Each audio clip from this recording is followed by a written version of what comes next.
श्री आनंद वृंदावन चंपू। इस प्रकार नव सुधामयी विशुद्ध वाणी कहकर कपटता कुशल तथा कौतुक कुशल कुसुमासव वहां से चला गया।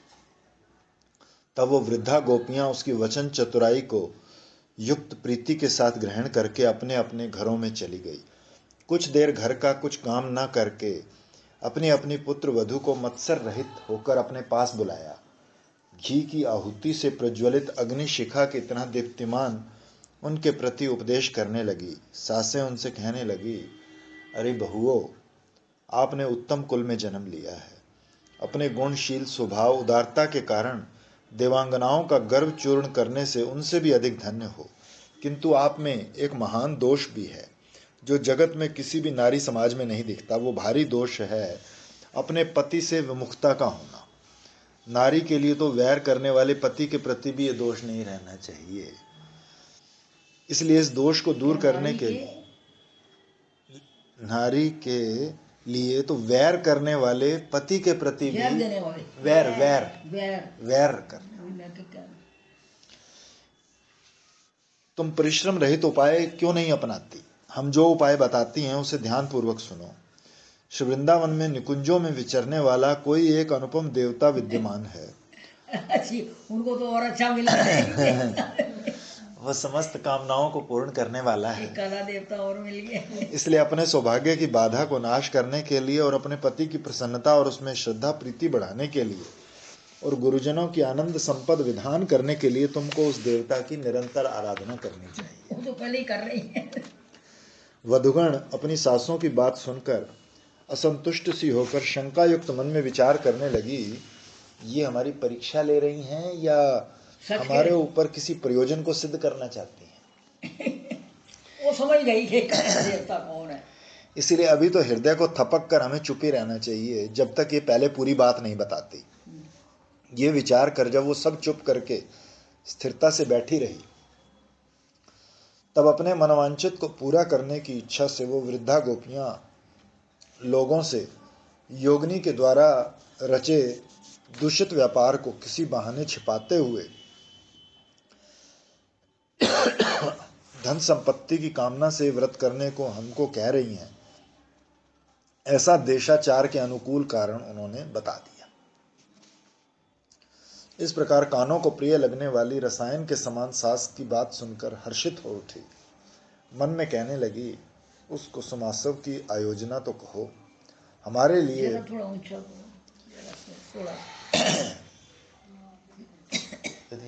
आलोक चल रहा है ना, मच्छर बहुत है। ये देखो मच्छर इतने चल रहे हैं। अपना थोड़ा सा इधर बैठा करो आगे करके ना, इससे ये तो परे कर दूं मैं।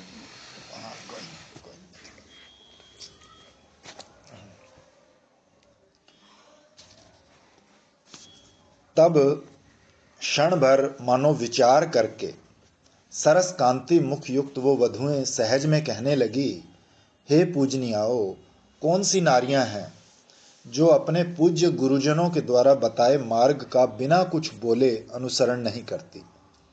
हम आप द्वारा कहे व्रत का अनुष्ठान करेंगी, तीव्र चेष्टा से व्रत का पालन कर अपने शरीर को सुखा देंगी। मौज हो गई। हमारा तो समय भी सार्थक होकर नहीं बीतता। अपने प्रिय सौभाग्य को कौन स्त्री है जो प्रयत्न पूर्वक गान की तरह उच्च स्वर से नहीं चाहती। इस प्रकार वधुओं ने सास आदि गुरुजनों के वचन को पालन कर अंगीकार कर लिया। वृंदावन में पुष्प चयन का जब किसी का कोई विरोध नहीं रहा, तो वो परम आनंद पूर्वक एक एक गोपी मानो देह धारिणी लक्ष्मी की तरह निर्भय होकर गुरुजनों की अनुमति पूर्वक उनके सामने ही अनेक परिजनों के साथ घर से बाहर जाने लगी। मनोरथ पूर्ति के वेग से रथ के वेग को भी पराजित कर सात्विक मन से शीघ्र वृंदावन पुष्प चयन करने के लिए पहुंच जाती। वहां अतिव कौतुकवश गो चराने और वन विहार करने वाले पुष्पहारधारी भगवान श्री कृष्ण का वो दर्शन प्राप्त करने लगे। तीव्र अनुराग युक्त होकर उन्होंने फिर कौन से महाआनंद को प्राप्त किया, वो सर्वानंद को प्राप्त करने लगे। कात्यायनी देवी की पूजा में लगी जो धन्या आदि कुमारी वृंद थी, वो कामना की गंभीरता के कारण धैर्य को विनाश करने वाली श्री कृष्ण की आश्वासनमयी वाणी की पूर्ति की बाट ताक रही थी। उनकी इंद्रिय वृत्तियां विलंब सहन करने में असमर्थ हो रही थी। उद्विग्नता के कारण उनके कंठ वाक्य से भर भर जाते। अतीव उत्कंठावश उनके मन श्री कृष्ण मिलन के लिए अति चंचल हो रहे थे। उनके मुख भी कुम्हला से गए थे। उन कन्याओं के दुख से कुछ मलिन मुख हुई उनकी गंभीर कुलीन माताओं ने उनसे पूछा, अरे बेटियों, आपके हित करने के लिए कात्यायनी देवी का जो ब्रजमंडल में चमत्कारी परिचय प्राप्त हुआ, उसका फल क्या हुआ? उसने क्या आशीर्वाद दिया? उन माताओं के नीति युक्त वचन सुनकर उन कन्याओं की धाय की बेटी, जिसका नाम तरंगलता, कहने लगी। तरंगलता ने कहा, हे गृह स्वामिनियों, मेरी बात को जरा ध्यान से सुनिए। देवी के आशीर्वाद देने के बाद क्या हुआ? इतने दिनों में आप जैसी स्नेहमयी माताओं के पूछे बिना ये कन्याएं आपको कैसे कुछ बताती? तो कुलीन कन्याएं कुल की मर्यादा अनुसार अपने मुख से माता पिता आदि गुरुजनों के सामने योग्य पति प्राप्ति की बात लज्जावश नहीं करती है। आपने पूछा है तो वो सब अपने ज्ञान अनुसार आपको बता देंगी। यदि आप मुझे आज्ञा करें तो उस समय उनके पास रहने वाली मैं आपको नीति अनुसार बताती हूँ। तो कात्यायनी योग माया ने कहा था, अरे कन्याओं, कोई महाप्रभावशाली तुम्हारा पति होगा। वो अलौकिक कांति तरंगों से सब कांतियों को नीचा दिखाने वाला होगा। उसकी महिमा सर्वापेक्षा महान है, हम जैसी देवियों के भी अगोचर है। थोड़े ही दिनों में तुम्हारे गोचर होगा।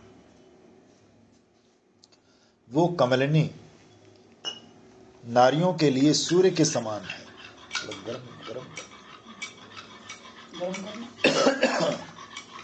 आपको खांसी हो रही? हाँ, हल्की है।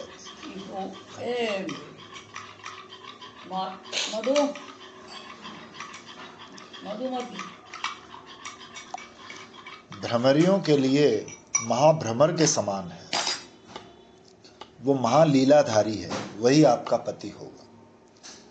कात्यायनी ने फिर ये भी कहा कि अपने पति की कामना को पूर्ण करने वाला जो व्रत किया है, उसके बाद की जाने वाली क्रिया कुछ बाकी रह गई है। वो क्रिया सब व्रतों की जीवन दाता सफल करने वाली है। वो क्रिया आप मुझ में विश्वास करके धैर्य पूर्वक पूरी कर लो। उसने कहा, उस क्रिया को अनासक्त बुद्धि से श्रद्धा पूर्वक मेरी आज्ञा मान लीजिए। हे कन्याओं,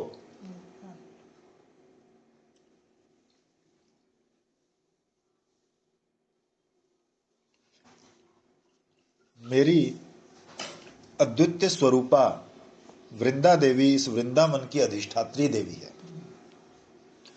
वो अनुपम गुणवती है और समस्त अभिलषित पदार्थों को देने वाली है।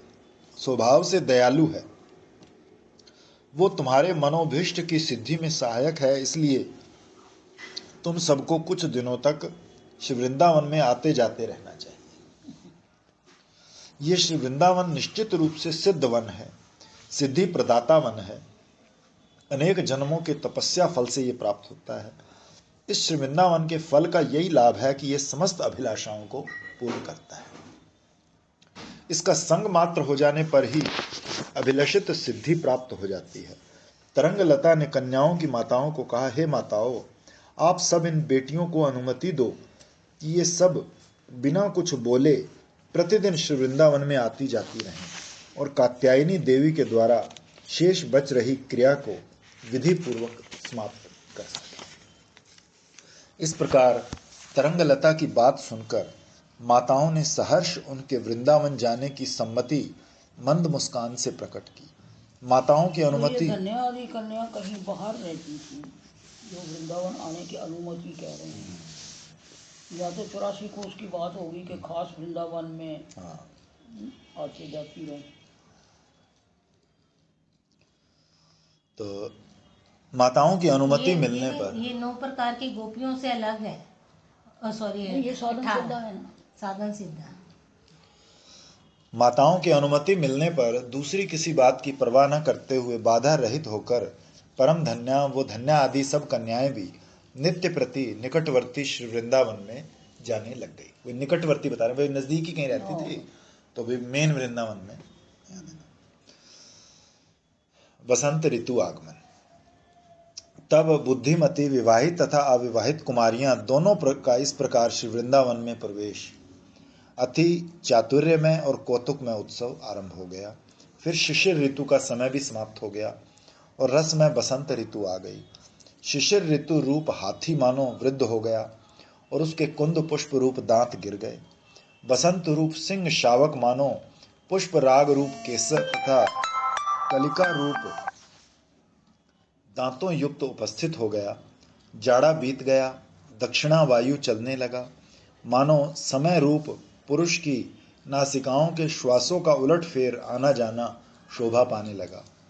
लताएं अपने गर्भ से पूर्ण कलिकाओं को उत्पन्न नहीं कर रही, कोयल भी मधुर ध्वनि अपने कंठ में करती रहती है, स्पष्ट उसे प्रसारित नहीं कर पा रही।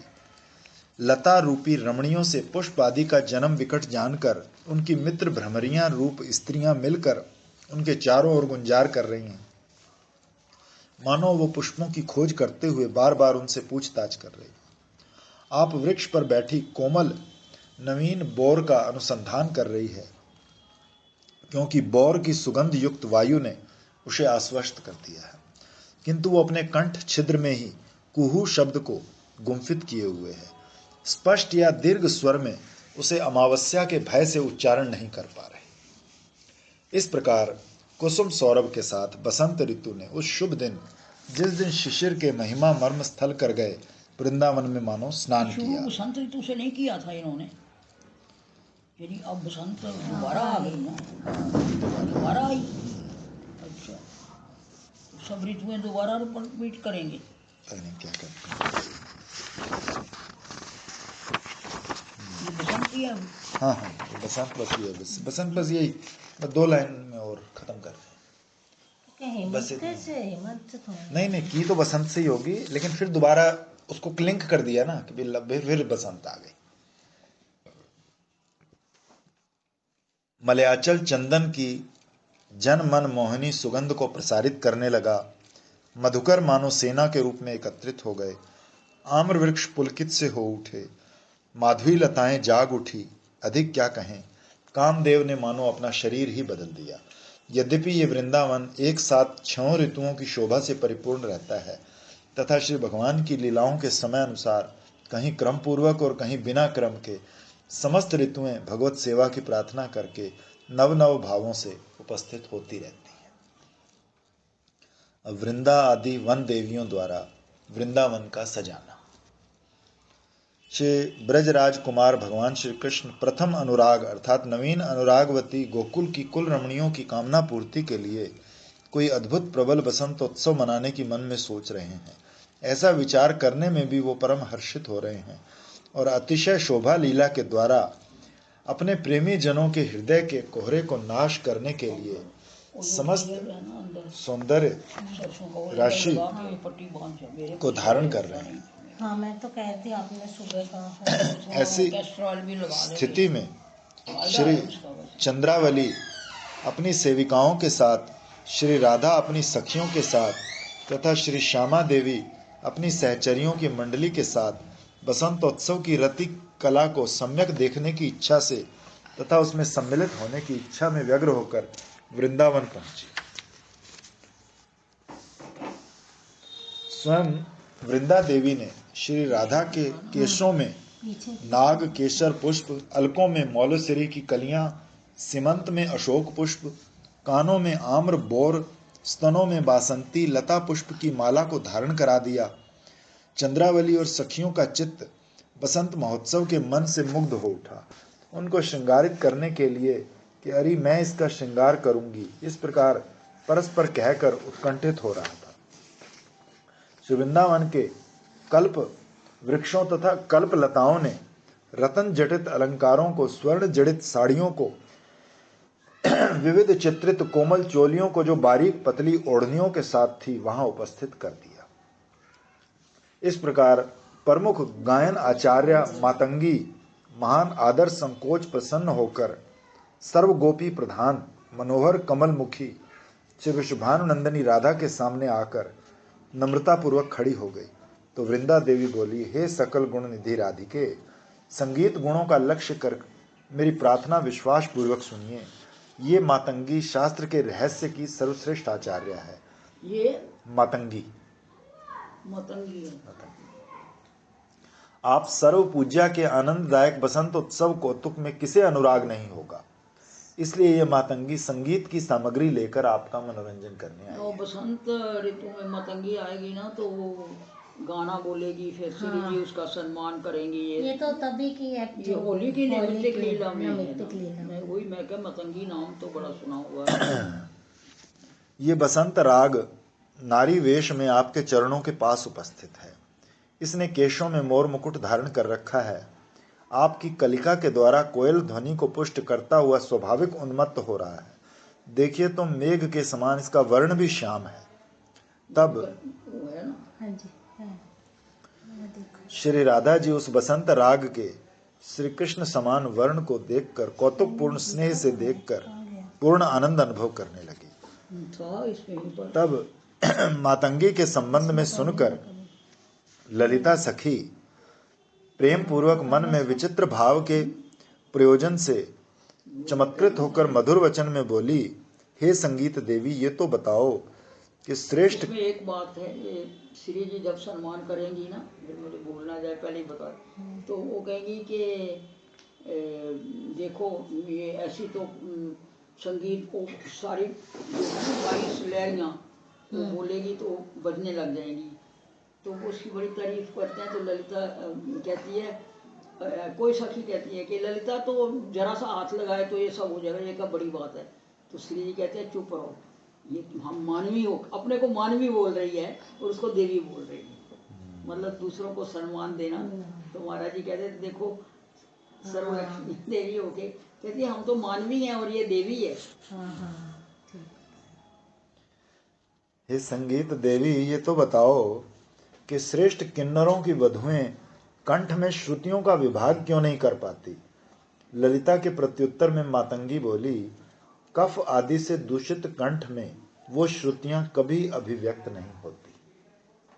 मैं आपको वीणाओं के 2 भेद कहती हूं, एक चल है, दूसरा अचल। हे ललिते, श्री ब्रह्मा ने ही चल और अचल 2 प्रकार की वीणा बनाई है। 22 श्रुतियां तो चल वीणा में निबद्ध कर दी हैं और अचल वीणा में 7 स्वर। अधिक क्या कहूं, आप स्वयं देख लीजिए। सब श्रुतियों को परीक्षा की दृष्टि से आपका संदेह दूर हो जाएगा। षडज स्वर की मिश्रित वर्णों वाली 4 श्रुतियां यद्यपि सुनने में अच्छी लगती हैं, किंतु कंठ से वो उच्चारित नहीं की जा सकती। ऐसा कहकर मातंगी चारों श्रुतियों से प्रदीप्त षडज स्वर का जब आलाप लेने लगी, तब बिना आकार के भी रमणीय और स्त्री आकार वाली षडज स्वर की मूर्ति वहां कंठ में स्वयं प्रतिध्वनित होने लगी। किंतु उसके बाद जब उसने कंठ के द्वारा प्रकाशित और धारण करने का प्रयत्न किया, तब उन चारों का एक भी शरीर प्रतिध्वनित नहीं हुआ। फिर उस संगीत शास्त्र में प्रवीण मातंगी ने जब चल वीणा उन षडज स्वर की चारों श्रुतियों को यथार्थ विक्रम रूप क्रम से तारों पर बजाया, तो वो सहज में दयापूर्वक प्रतिध्वनि करने लगी। इस प्रकार संगीत विद्या का चमत्कारी विनोद हो रहा था। तो उस समय श्री राधा, एक जगह हमने पढ़ा था कि वो केदारनाथ जब बोलती थी ना मातंगी, तो इधर पड़े हुए केदारनाथ की मूर्ति बन जाती थी, पास में से पाउडर रख देते तो उसमें मूर्ति बन जाती। उसको यहीं रख देती, शाम को आएंगे, शाम को ही कर लिया करेंगे। अरे संगीत देवी, तुम्हारी यही परम चतुरता है जो ये एक ही स्पष्ट स्वर वीणा के तारों में 4 भागों में बांटकर अखंडित रूप से गायन करके दिखाया। इस स्वर की एक भी श्रुति ने निषाद यानी नी स्वर का स्पर्श नहीं किया और ना ही किसी श्रुति ने ऋषभ रे स्वर का स्पर्श किया। आराम से रखा मैंने। इन समस्त स्वरों का ज्ञान मनुष्यों के पक्ष में दुर्लभ है, किंतु श्री राधा जी की एक नवीन परम सुंदर सखी ललिता है, वो अपने कंठ के द्वारा श्रुतियों का भी विभाग करने में समर्थ है। वही ना। हाँ, यदि उससे सुनने का कौतूहल हो तो आदेश दीजिए, जिससे ललिता अपनी चतुरता की चारुता परिपाटी दिखा सके।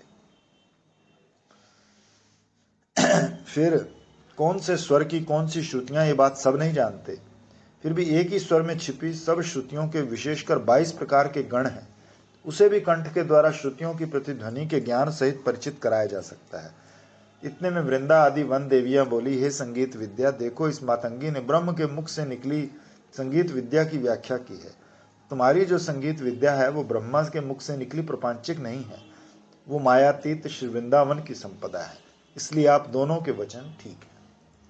तब मातंगी के अपमान से महादुखी होकर भ्रिकुटी को टेढ़ा कर श्री राधा जी चिन्मयी लीला के भाव से स्वयं सर्व सुखद सत्यवाणी बोली, अरे मिथ्या बुद्धि संगीत विद्या, तुमने ठीक कहा है, किंतु संगीत की श्रुतियों का कंठ द्वारा आलाप करना और विभाग करना वैदिक श्रुतियों के भिन्न भिन्न अर्थ करने की तरह देवताओं के लिए भी कठिन है, तो ये कार्य नवीन व्यक्तियों के द्वारा साध्य नहीं हो सकता। तुम चुप रहो। जो कार्य लक्ष्मी भी नहीं कर सकती उसे ललिता भी नहीं कर सकती, इस विषय में क्या कहना।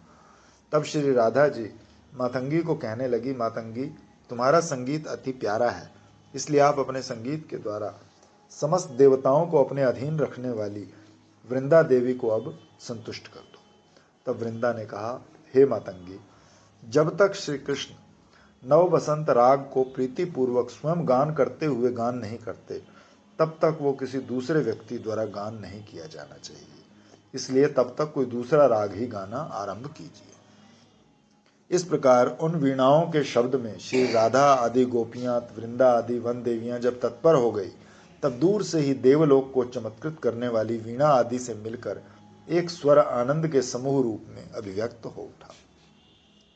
कानों के सुखदायक शब्दों को सुनने के कारण समस्त गोपियां लय तान में तन्मय हो उठी और इधर मातंगी के संगीत रस से तब उनका मन हट गया।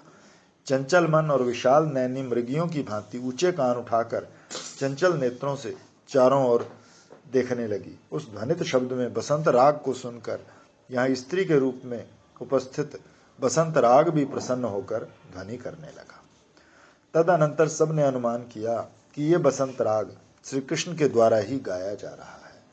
अतः उस परम आनंददायक बसंत उत्सव में श्री कृष्ण के आगमन को वो जान गई। वो आनंद पहले किसी ने अनुभव नहीं किया था। निबिड़ माधुर्य मूर्तिमान शोभा सिंधु श्री कृष्ण को देखकर वन देवियां नवीन उल्लास युक्त होकर कहने लगी, हे वृषभानुनंदिनी, आपके नेत्रों में श्री कृष्ण उत्सव के बिना ऐसा आनंद उदित नहीं होता। वे आपके हृदयेश्वर बुद्धि शोभनकारी अभिनय करता किसी चतुर नर के साथ आ रहे हैं। महा आनंद पूर्वक स्वयं बसंत उत्सव में उत्कंठित होकर यथोचित वेशभूषा से विभूषित हो रहे हैं। वसंत ऋतु मदोन्मत्त कामदेव को साथ ला रहे हैं। मानो तारागण रूपी सखाओं के साथ पूर्ण चंद्रमा रूप श्री कृष्ण परमानंद से सुसज्जित होकर वसंतोत्सव की शोभा बढ़ाने पधार रहे हैं। रमणियों द्वारा प्राण प्रिय सेवा ग्रहण के लिए वसंत खेलने की बहुत सी सामग्री ला रहे हैं। ये सब आपके सौभाग्य संपदा की महामहिमा है। इसका वर्णन हम जैसी वन देवियां क्या कर सकती हैं। अंग मनोहर पीला जामा से और सुंदर अलंकारों से अलंकृत हैं। करघनी के ऊपर नाचती हुई सी गुलाल मणिमय डिब्बी है। जंघाओं पर रेशमी डोरे के गुच्छे लटक रहे हैं। कटी तट में रत्न जड़ित किंकणी शोभित है। बाएं हाथ में वंशी है, दाहिने हाथ से रंग भरी गेंद उछाल रहे हैं। उनके दोनों पार्श्व में विद्यमान दो प्रिय सखा विद्यमान हैं, जो स्वर्ण वर्ण में तांबुल दे रहे हैं। प्रिय सखा चारों ओर गुलाल आदि उड़ा रहे हैं, जो उदयकालीन सूर्य के समान लालिमा प्रसारित कर रहे हैं। सखागण परम कोमल स्वर में फाग और द्विपशिका को गाते हुए षडज मध्यम गांधार तीनों ग्रामों के द्वारा श्रुतियों मिश्रण सहित सातों स्वरों में बसंत राग को परिपुष्ट कर रहे हैं। ये सुंदर गान अचेतन पदार्थों का भी मन हर रहा है। श्री वृंदावन की लताओं में कोई एक लता श्री कृष्ण के पुष्प तोड़ने के लिए निकट आने पर अपने नवीन पत्र रूप हाथ को कपाते हुए मानो भय को प्रदर्शित करती है। पुष्पवती लता अपनी मुस्कान के द्वारा मानो महान उत्साह को प्रकट करती है। अपने ऊपर गुंजार करने वाले भ्रमरों की घटा रूप कटाक्षों के पात द्वारा मानो वो प्रणय कोप प्रदर्शित करती है। और दूसरी कोई लता श्री कृष्ण को निकट देखकर वायु से हिलने वाले अपने एक पत्र रूप हाथ से उन्हें रोक लेती है और दूसरे पत्र रूप हाथ से अपने गुच्छ रूप स्तन को ढक लेती है। तब वन देवियों के वचन सुनकर श्री राधा जी के संकेत को समझने वाली श्यामा सखी मंद मधुर मधु स्निग्ध मुस्कान युक्त बोलती है, हे वृंदे, तुम्हारे आनंद की पुष्टि तो श्याम सुंदर चंद्र के द्वारा हो रही है। अब श्री श्याम सुंदर चंद्र की सुखकारी क्रीड़ा होने दीजिए, हमारे रोकने का कुछ प्रयोजन नहीं है। जो तुमने कहा है वो भी अन्यथा नहीं हो सकता। तो वो लज्जा अपने वांछनीय हित को आवृत कर देती है, मन में एक अनिर्वचनीय व्यथा को उत्पन्न करती है और उसे लज्जा प्रकाशित नहीं होने देती। तो आज इस वसंतोत्सव के दिन जो असाधारण श्रेष्ठ धैर्य हमारे हृदय में प्रकट हो रहा है वो अनिंदनीय है। अतः आज कामदेव की पूजा हमें करनी चाहिए, हमें अपना मनोरथ पूरा करना चाहिए। ये पूजा दुर्भाग्य को नाश करने वाली है। हे परम मंगलमय सखियों, हम सब अनायास प्राप्त होने वाले पुष्प चयन के अवसर पर उपस्थित हुई हैं। अतः वसंत उत्सव द्वारा सम्मानित सर्वकला परिपूर्ण हितकारी श्री ब्रजराज कुमार को मिलेगी। इस प्रकार वृंदा देवी के कहने पर अनेक प्रकार की वीणाओं को बजाने में प्रवीणा चंद्रावली अपनी सखी चारुचंद्रा के साथ आमों के वन में चली गई और बसंत लीला का आरंभ किया। चंद्रा वो गान करेगी ना, जब मधुमंगल आएगा फिर उसकी पूजा करेगी। वसंत ऋतु में निरंतर विस्तारित की गई श्रुतियों के द्वारा कर्ण सुखदायक गायन करने वाली संगीत देवता मातंगी ने चंद्रावली का आदर किया। चंद्रावली अपनी सखी चारुचंद्रा के साथ कामराज से प्रेरित होकर कल्प वृक्षों में क्रीड़ा करने लगी। इधर मनोहर चरित श्री राधा जी मधु स्निग्ध मधुर मुस्कान पूर्वक अपनी सखियों के साथ चकित मन होकर एक ओर श्री कृष्ण के गान को और दूसरी ओर चंद्रावली के गान क्रीड़ा को निशंक होकर सुनती रही। उसी समय क्रीड़ा करते हुए सुख समूह प्रदाता श्री कृष्ण अपने युवक सखाओं के साथ उस स्थान पर जाने लगे। सखाओं में अग्रणी उच्च कंठ में सुंदर हारों को नचाने वाले कौतुक कुशल मधुमंगल ब्रह्मचारी ने वहां दूर से अनिर्वचनीय गाने बजाने की आवाज सुनी। तो वो आवाज महोत्सव परायण चारुचंद्रा और चंद्रावली की सखियों के मधुर संगीत की थी। तो सुंदर चूड़ियों के बजने और प्यारी करतालियों से अति मनोहर लग रहा था। समस्त कलाओं में चतुर गोपियां मनोहर वाद्य पर नृत्य कर रही थी। उन दोनों के कर चरणों के संचालन से बजने वाले नुपुरों की सुमधुर ध्वनि से परिपूर्ण शब्द मधुमंगल को सुनाई दिया। अब अगला है श्री कृष्ण मधुमंगल वार्तालाप। वो पूछेगा ना ये ध्वनि हमारी है कि किसी और की है, वो कहेंगे किसी और की है, या तो देख के आ जाएगा तो कहेगा यार किसकी पूजा कर रहे हो तुम, हमारा देवता है उसकी पूजा करो। तो श्री जी कहेगी जा, ललिता कहेगी जा जरा इसकी पूजा करें, चारुचंद्रा को बोलो इसकी पूजा करें, तो पिटाई हुई।